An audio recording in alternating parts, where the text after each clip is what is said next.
Welcome back. It is Friday, November 25th in the NBA. We are back with our three favorite picks of the day. We had yesterday off. We're still at our parents' house from Thanksgiving. Hopefully you guys had a great day, but let's recap how yesterday or on Wednesday's picks did, although I'd love to speed past it, a 1-4 day. Look, I got to be better, and I think today we're going to dial back in. We had a 3-0 sweep the day prior, then 1-4, gave back all the units we won on the day prior. We're diving back in. We got 14 games on today. I got my three favorite picks. If you're new, hit that subscribe button at 12 p.m. Eastern time today, or roughly around then. You should see our NFL Week 12 best bet picks for our favorite spreads, plus a couple extra leans. You can check that out. I believe yesterday in the NFL, we went 2-3 on our picks. So close on an anytime touchdown parlay, but Ramondre Stevenson does not get it done. We might add a play today. I doubt it, because I don't really want to add too many plays when you're cold. You don't want to add too many plays, try to force too many units. All these plays will be 1 units. Let's start with our first one, and we're going to Cavaliers big man. It's going to be Jared Allen taking his under 25.5 points, rebounds, and assists. PRAs minus 105 on DraftKings. Now, you could look at his points under. That's not too bad, but I'd rather take PRAs because Jared Allen is not guaranteed any rebounds, and he definitely doesn't get a ton of assists. But like I've talked about, and Mobley hurt us again, I can't trust any Cavalier big men. You just can't. The one has a good game, one has a bad game. Sometimes they both have bad games. It's just very unpredictable. And since Evan Mobley, we're not on him today, he's probably going to go out there and score 25 points because that's just been the nature of betting these guys. But on the season, you look at Allen averaging 14.3 points per game, 11.3 rebounds per game, and 1.6 assists per game. So he's at 27.2 PRAs per game,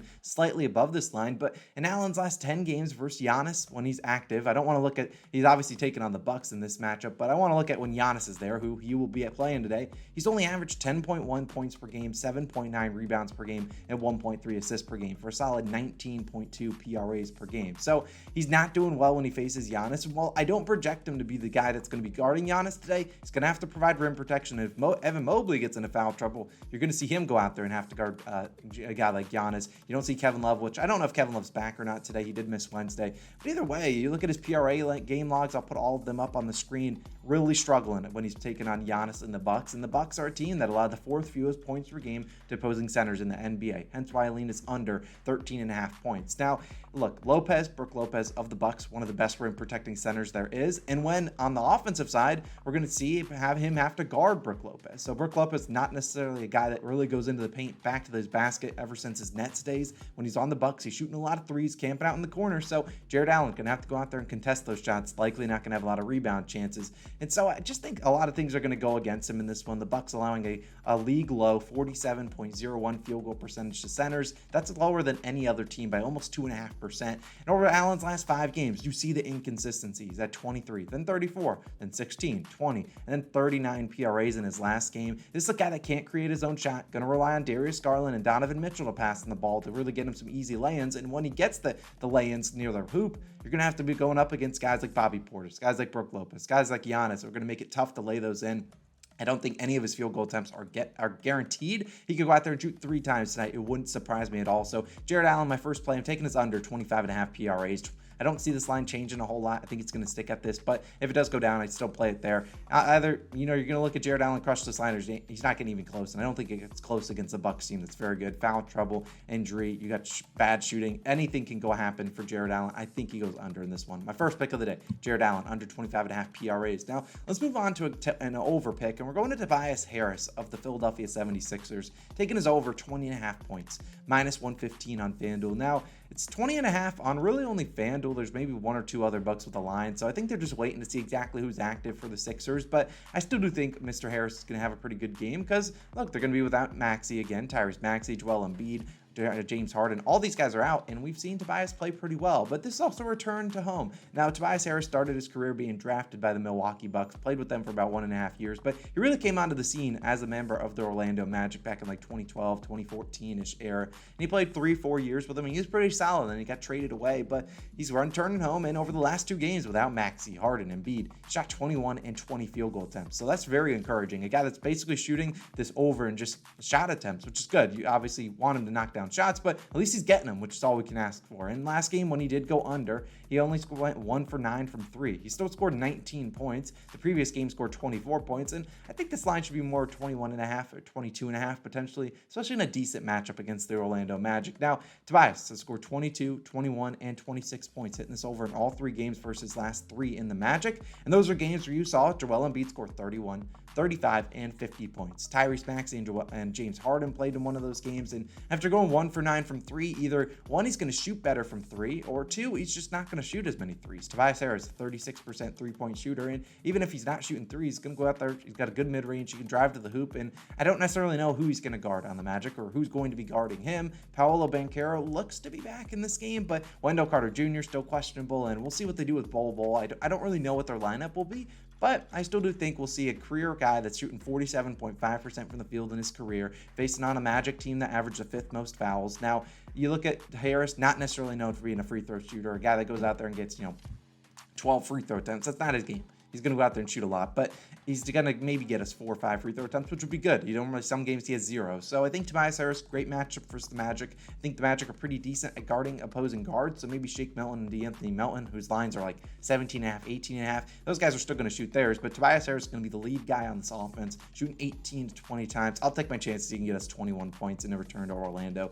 I like it. This game should be close, and the last couple games they've gone really low scoring for the Sixers. Maybe they go a little bit higher. Magic sometimes are a team that play fast. You never really know. You can't project what the Orlando Magic do, but I do like Tobias Harris, like his over 20.5 points. Now, from our third and final play, we'll talk about a potential added play. I do want to talk about this guy, RJ Barrett of the New York Knicks. I'm taking his under 20.5 points, minus 122 on Barstool Sportsbook. Now, you can play this 19.5. I think, Barrett's a guy that consistently, he'll end up at the 17 to 21 points. That's normally where he ends, but Barrett's coming off, not a pretty good game, but he's not been very good this year, averaging just 18.3 points per game on 40.3% from the field. Now, Barrett, like I said, coming off a decent game, scoring 25 points on 10 of 16 shooting versus the OKC Thunder. The Thunder don't play an ounce of defense. We saw the Knicks score 129 points in that game. Now, today they're going to take on the Blazers. Their team total set to 112.5, which is probably about where it should be. And over the last 7 games, the Blazers played pretty well on defense, allowing just the 6th fewest points per game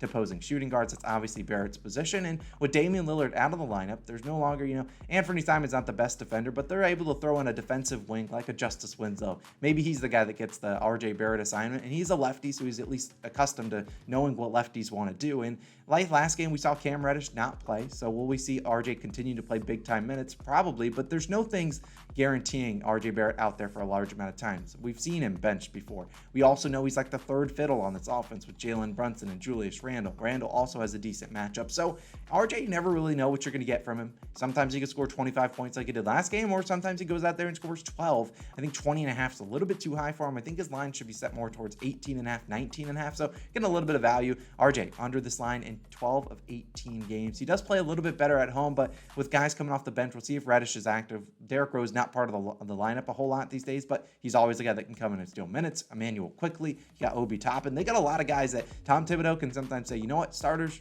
you're not playing well enough. I'm bringing in the bench, and the bench just plays the whole fourth quarter. It happens all the time. I'd rather take RJ Barrett's under. He's going to have to shoot well to hit this over. He's still going to shoot a good amount, but he's going to have to shoot well to hit the over, and I don't know if he necessarily has 2 good shooting games in his bag for 2 straight games. So give me RJ Barrett under 20.5 points. Hate betting against my fellow New York Knick, but I have to, taking his under 20.5 points. Now, those are my 3 plays of the day. If we do add a play, it could be this one, and I'll put it up on the screen. Andre Drummond over in points plus rebounds.